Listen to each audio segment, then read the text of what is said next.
Hello, Western civilization. It's Miss Davidoff here, and I'm coming to talk to you about some of the things that I end up seeing when people are doing their research. First of all, when I see people citing websites that aren't on the LibGuide, it makes me very, very sad. Make sure you visit the LibGuide for Western civilization. It's featured at the featured LibGuides top of the LibGuides page. So if you hit LibGuides followed by the ancient Roman world, which is also featured on the slider at the top of the library website, can get to it. There's so many resources you can take a look at. When you're starting your research, it's best to start with encyclopedias. It's best to start with general, crusty reference information, general big idea stuff, followed by saucy sources, right? You've got all sorts of databases over here on the left, as well as ebooks in the center. All of these are accessible just by clicking a link. Very, very handy and wonderful to search. If you have any problems with ebooks, please email library@danahall.org. Last but certainly not least, after books, of course, is the toppings, the websites. Please make sure to check websites on the LibGuide. If you want to Google on your own, you may, but note that the sources you might find might be written by a third grader. And by might, I mean there is a significant chance that it will be an unreliable source. All of these sources in the websites page have been thoroughly vetted. They're excellent. They're awesome.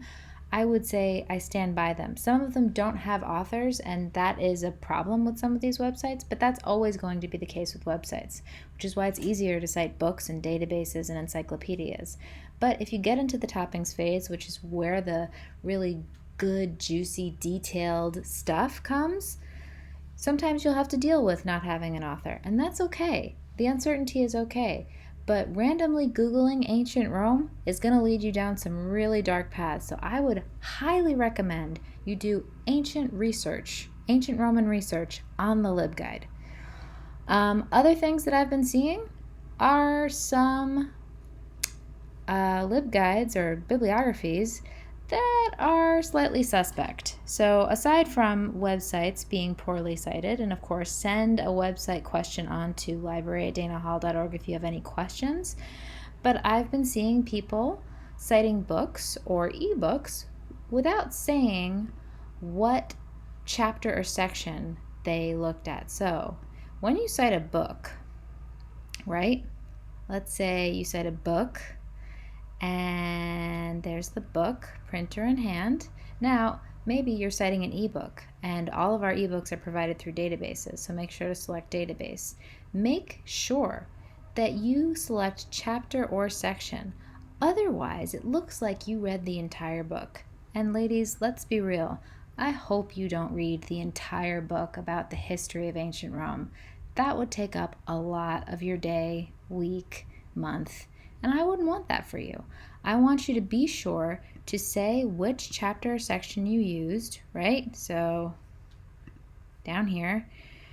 Usually a chapter or section doesn't have a separate author, but occasionally it does. But most of the time you'll leave this area blank. And then right here, just select chapter or section and the title, Roman Baths.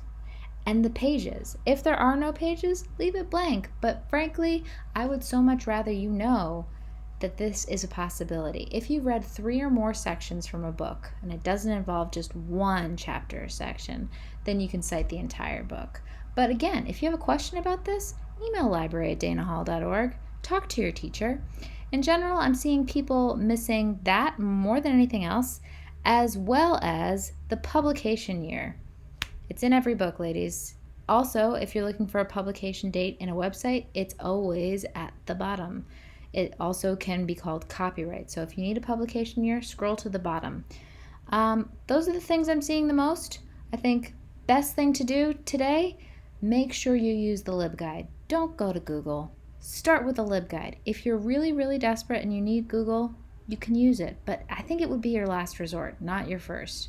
I think the only exception to that is Wikipedia, because I know you guys know how to use Wikipedia. Plus, it's fantastic.